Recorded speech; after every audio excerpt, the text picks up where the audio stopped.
ଖାଇବି ନାହିଁ ନଖର ଘର, ନଖର ମଇଳା ରୋଗର ଘର,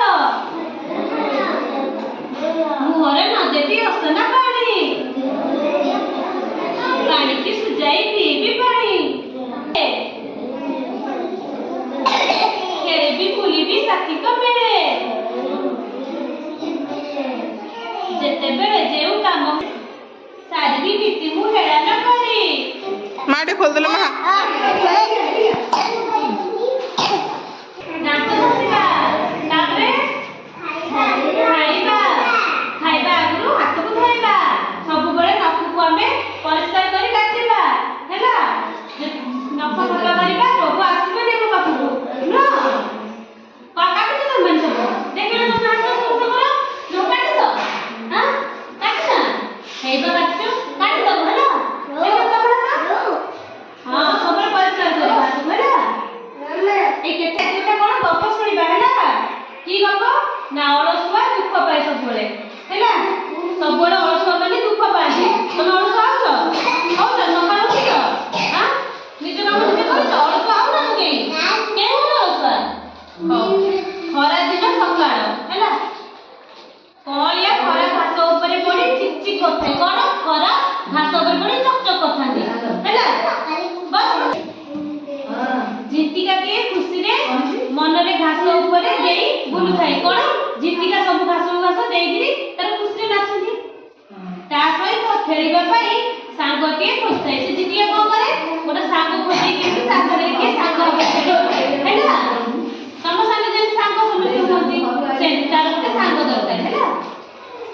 ନା ପିମ୍ପୁଡି ପିମ୍ପୁଡି କଣ କରେ ନା ଖାଦ୍ୟ ସଂଗ୍ରହ କରିବା ପାଇଁ ବାହାରିଥାଏ ହେଲା। ବୁଝ ସମସ୍ତେ ବୁଝୁଛ ତ ତୁ ଗପ ନା ଦେଖେ ଝିଟିକା କହିଲା ପିମ୍ପୁଡି ଭାଇ କଣ ଝିଟିକା କହିଲା କଣ କହିଲା ପିମ୍ପୁଡି ଭାଇ ଏତେ ସୁନ୍ଦର ଖରା ହେଇଛି ତୁମର ଖେଳିବା ପାଇଁ ମନ ହଉନି। କଣ କହିଲା ନା ଏତେ ସୁନ୍ଦର ଖରା ହେଇଛି ତମର କଣ ଖେଳିବା ପାଇଁ ମନ ହଉନି। କାହାକୁ କହିଲା ସେ କହିଲା ଆମ ସାଙ୍ଗ ହୋଇ ଖେଳିବା। କଣ କହିଲା ଆସ ଆମେ ସାଙ୍ଗ ହେଇକିରି ଖେଳିବା ହେଲା।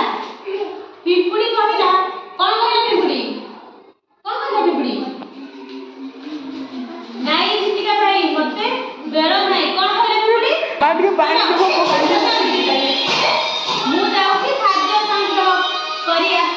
ମୁଁ ଯାଉଛି ଖାଦ୍ୟ ସଂଗ୍ରହ କରି ଆସନ୍ତା ଦିନ ପାଇଁ ସାଇତି ରଖିବି। କଣ କହିଲା ମୁଁ ଯାଉଛି ଖାଦ୍ୟ ସଂଗ୍ରହ କରି ଆସନ୍ତା ଦିନ ପାଇଁ ସାଇତି ରଖିବି ହେଲା। ଏହା କହି ପିମ୍ପୁଡି ତା ବାଟରେ ଚାଲିଗଲା। ଝିଟିକା ତା କଥାକୁ ହସରେ ଉଡେଇଦେଲା। କଣ ଝିଟିକା କଲା ହସିକି ଉଡେଇଦେଲା। ତା କଥା ମାନିଲାନି ଜମା ହେଲା। ଏତେ ସୁନ୍ଦର ବାଦଲ ପିମ୍ପୁଡି କାମ କରୁଛି ହେଲା। କଣ ଏତେ ସୁନ୍ଦର ବାଦଲ ପିମ୍ପୁଡି କାମ କରୁଛି ନୁହଁ। ଏମିତି କେତେ ଦିନ ଗଲା ପରେ ହେଲା ବର୍ଷା ଦିନ ଆସିଲା। କେତେ ଦିନ ଧରି ଝଡ଼ ଲାଗି ରହିଲା ବୁଝିଲ। ବସ ବସ ଦେଇକି ବସ ଝିଟିକାଟିର ଖାଦ୍ୟ ନଥାଏ ହେଲା। ଝିଟିକାର ଖାଦ୍ୟ ନଥାଏ ହେଲା। କଣ କରିବ ବର୍ଷାରେ ଓଦା ହୋଇ ବହୁ କଷ୍ଟରେ ପିମ୍ପୁଡି ପାଖରେ ସେ ପହଞ୍ଚିଲା। କିଏ ପହଞ୍ଚିଲା ପିମ୍ପୁଡି ପାଖରେ ପିଲେ କିଏ ପହଞ୍ଚିଲା ଝିଟିକା ପହଞ୍ଚିଲା। ହଁ କହିଲା ପିମ୍ପୁଡି ଭାଇ ମୁଁ 2 ଦିନ ଧରି କିଛି ଖାଇ ନାହିଁ। ତମେ ତ ଖାଦ୍ୟ ସଂଗ୍ରହ କରି ରଖିଛ ମତେ ଦୟାକରି କିଛି ଦିଅ। କଣ କହିଲା ତମେ ତ କିଛି ଖାଦ୍ୟ ରଖିଛ ମତେ ଟିକେ ଦିଅ। କିଏ କହିଲା ଏ କଥା ଝିଟିକା କହିଲା। କାହାକୁ ପିମ୍ପୁଡି କହିଲା। ପିମ୍ପୁଡି ତାକୁ ଦୟାକରି କିଛି ଖାଦ୍ୟ ଦେଲା ଓ କହିଲା ବୁଝାଇ କହିଲା ଯେ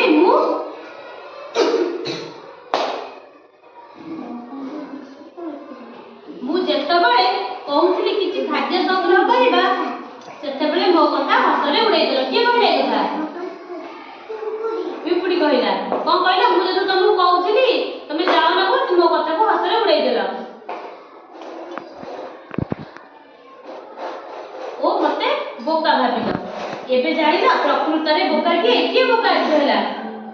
କିଏ ହେଲା ବୋକା ପିମ୍ପୁଡି ନା ଝିଟିକା। କିଏ ଏଥର ବୋକା ହେଲା ଝିଟିକା ହେଲା ବୋକା। ଝିଟିକା କାହାକୁ ଖାଦ୍ୟ ମାଗିଲା ପିମ୍ପୁଡି କି ଖାଦ୍ୟ ମାଗିଲା। ପିମ୍ପୁଡି ତାକୁ କଣ